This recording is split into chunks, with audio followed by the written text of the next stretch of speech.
So today we're going to talk about Cartesi Paio, sequencing transactions made delicious. But before we begin, I want to talk about the name. Paio is a type of sausage in Brazil, and we thought that sausages are the perfect semi-analogy for transaction sequencing. So let's get in the spirit. Again, Felipe, I'm sorry for breaking the streak of beautiful presentations. I'm Gabriel. This project was made by Augusto, me, and my brother JJ. This is our mascot Paio. And our goal with this project is to address a crucial piece in Cartesi, which is a sequencer, or rather, the lack of it. So the too long to read is that we're making a framework to create sequencers. This framework can be used to put data in different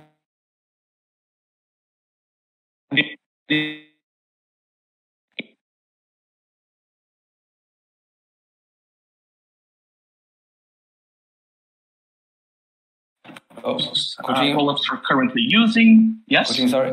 We lost you for about 30 seconds. Oh, okay. Can you hear go me back? Yes. Yes. So the too long didn't read is that we're building a framework to create sequencers.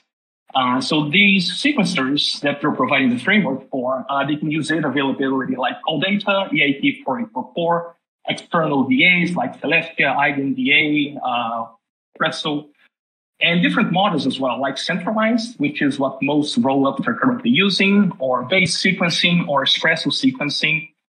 And we also present a sequencer instance, like an example, using our framework, but just for call data and centralized. Can you still hear me? Yes. Yes, okay. Good, so I'm already running out of AI-generated pictures of cursed sausages. So please pretend all the following images are of cursed sausages.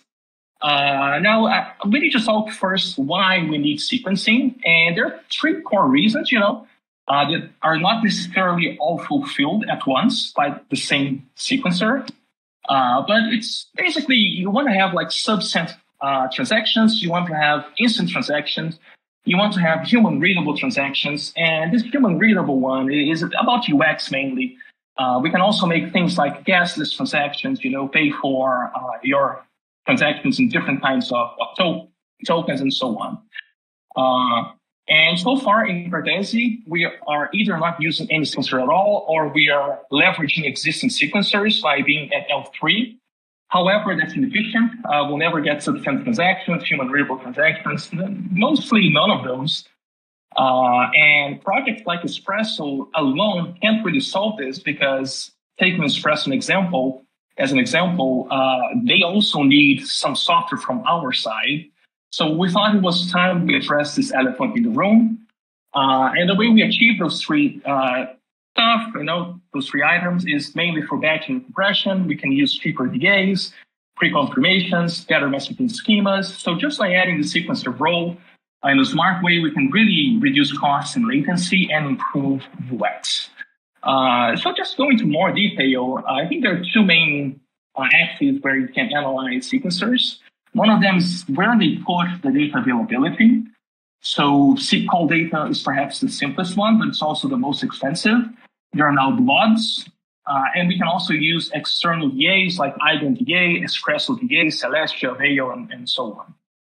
But there are also different models of sequencers, things like the centralized sequencer, which is what most rollups use. There's also base sequencing, which leverages the base layer of block builders, which is quite nice. There's also Espresso, which is more like a way for you to centralize the existing sequencers. And for all of those, we need Cartesi-specific code to make those work. So whichever three of those three we choose, we'll end up needing some code, which is Cartesi-specific. So today we're going to show a bit of what we did. So we have these components there. We provide like a message schema that are going to be sequenced. Also a backend compression strategy, which currently is the simplest as possible, but we can improve them with time. Then on the other end, we need to parse and verify those batches. So that's like the input, and then it's the output. We also need a payment app to pay the sequencer. And we also need the sequencer itself, which is the service that runs. So let's talk a bit about the architecture. And this one, I think I'll spend a bit more time on this slide. I will start with this box which says payment app, which is trusted into singleton. So there's a single instance of that, and the sequencer trusts it. Now, users are going to deposit gas on that application, and the gas they deposit in there is going to pay the sequencer for call data, because the sequencer is going to spend money including a dApp in the blockchain. So you have the front-end library, which signs an EIP 712, sends it to the sequencer. Was that a quack? Yes, quack. Yes. Okay. And then the sequencer is going to send it back to the DA, and then they're going to get money from that specific app, the payment app.